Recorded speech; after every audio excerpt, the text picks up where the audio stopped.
Welcome back, everybody. It's Chris Niccolls here from the Camera Store, and I guarantee I am colder than you at home. It's because we're shooting here in Alberta near wintertime.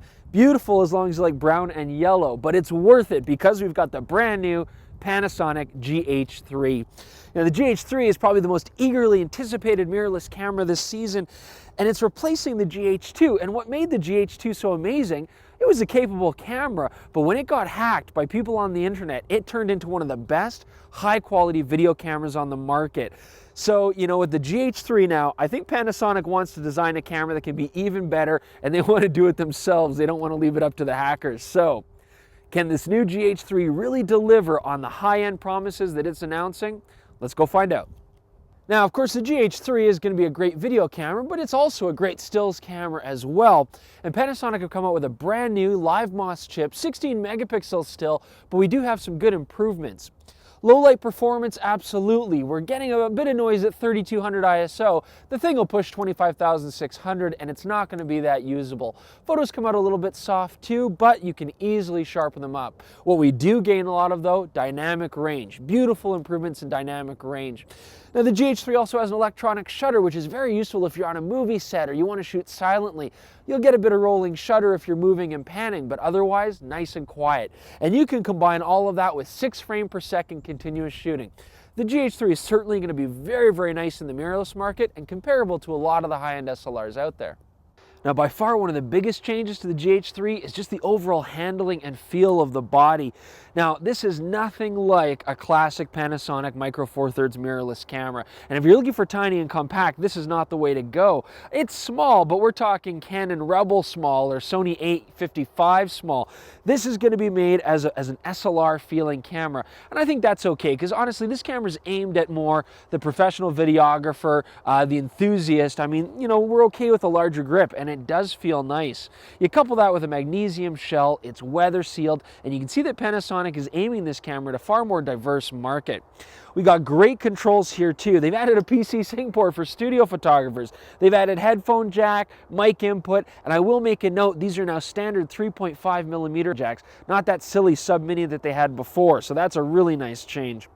As well, the camera, lots of dials, lots of controls. We got 5 custom function buttons here now, and you can customize almost everything you'd want to in these buttons. You can really make this camera behave how you want it to behave. White balance, exposure, autofocusing setups, anything you want, you can set it up. I think you get something like 38 settings in most of these function buttons. White balance, ISO, exposure comp, these are all laid out in very logical positions. I will say though, one thing I do not like right off the bat on the handling of this camera, this back control dial. In fact, I hate it. The rubber here is so raised that you can barely turn it easily. Turning it over here is functionally useless. So you have to only turn it on this side. It's fiddly. I found it was often missing menus. Don't like it. But otherwise, great feel, great handling. Reminds me of a full functional SLR. Now, when it comes to the screens on the GH3, we've got some nice improvements. First off, beautiful, huge OLED display here on the back. I love it. It's actually been a real pleasure to use. It's very sharp and very easy to see in bright sunlight. Now, the GH3 is getting a lot of hype for this viewfinder. We've got 1,744,000 dots of resolution, and it certainly is clear and sharp. The other positive about this electronic viewfinder, the refresh rate, 60 times a second. This thing doesn't lag at all. It's very quick. It's like using a real viewfinder. I did, however, notice there's a bit of distortion in it. It's not my favorite looking through. Things in the background into the corners I can't quite see sharply unless I really look at them. But overall, it's usable, it's functional, and it is high res. You could easily manually focus off of it. One thing I did notice though when it comes to screens, especially with video, no peaking. Now, for a camera that's really trying to do everything and throw in so many features, I think the peaking, the lack of it, is a huge oversight. Here's another cool thing that everybody's really digging the GH3, the battery grip. I do like the larger size of this camera. I find it comfortable. I'm not the biggest fan of battery grips, but pop this puppy on here. We're still getting weather sealing, and now you're going to get a much larger grip to this thing. Of course, we get our nice vertical handhold here as well.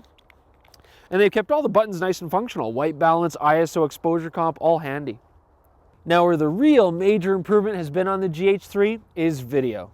One of the huge improvements on the GH3 is data rates, and of course the GH2 was hacked to improve its data rate. So Panasonic decided to go one step further and give this camera a whole bunch of information possible.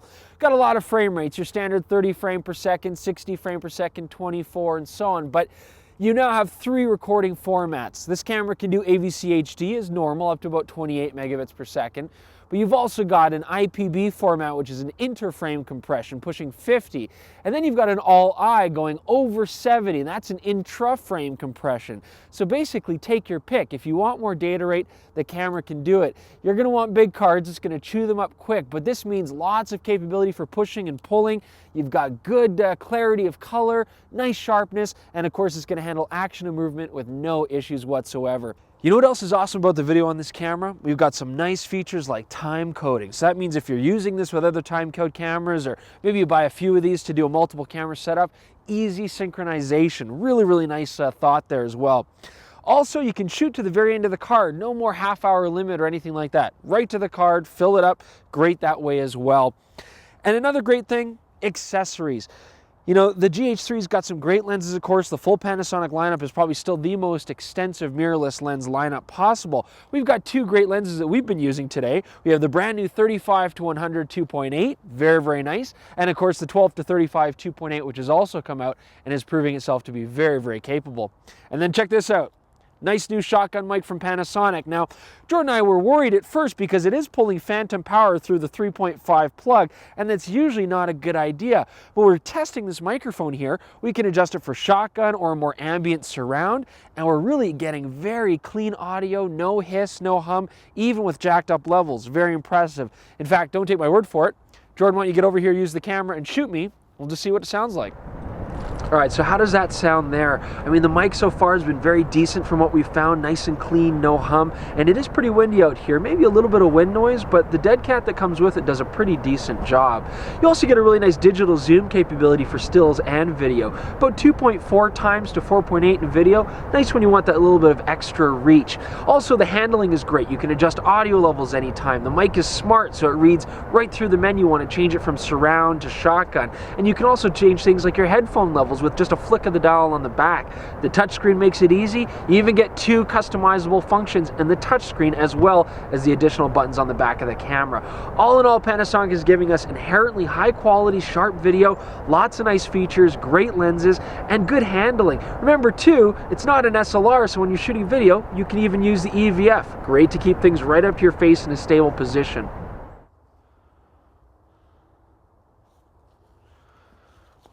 That's beautiful shooting in a place like this, that we get to see deer like that just in the middle of Calgary. I mean, it's a fantastic place that we live. And what's great about the Panasonic GH3 shooting the deer here in the movies, as you can see, the autofocus on this camera is fantastic. I mean, they've really improved it. Continuous autofocus works great, even during the videos, and when it does transition, it's very smooth. It's not jittery at all. So, you know, these deer, they're moving in different distances and walking, and the video just follows it. You don't even notice. So really nice, almost like a camcorder. So you could certainly use this for documentary work and run and gun stuff. And then for stills, lightning quick autofocus. It's quick, it goes right there. You know exactly where you want it, and it's predictable and it's quick. So really nice on the GH3. I'm very confident using this with the autofocusing systems that we have. Well, folks, Mother Nature's been kind to us here today, and overall, Jordan and I really love the GH3. It's been a fantastic camera with a few issues aside. I mean, you know, image quality on this camera, don't get me wrong, it's really nice, sharp, very good, but it's probably the least amount that's been improved over the GH2. Same resolution, but not amazing low light performance. Other cameras in this price range can do a little bit better, but they've added so much more on top of that. I mean, the autofocusing on this camera, lightning quick, perfect for any sort of situation. As well, continuous autofocus, bang on and fast and great for video. The camera's handling, I like the bigger size, I like the SLR feel. It really makes it very functional, lots of buttons in great places, and the dial controls are excellent, except of course for that back dial. You know, peaking in video, not a big fan of them leaving that out. That's an oversight.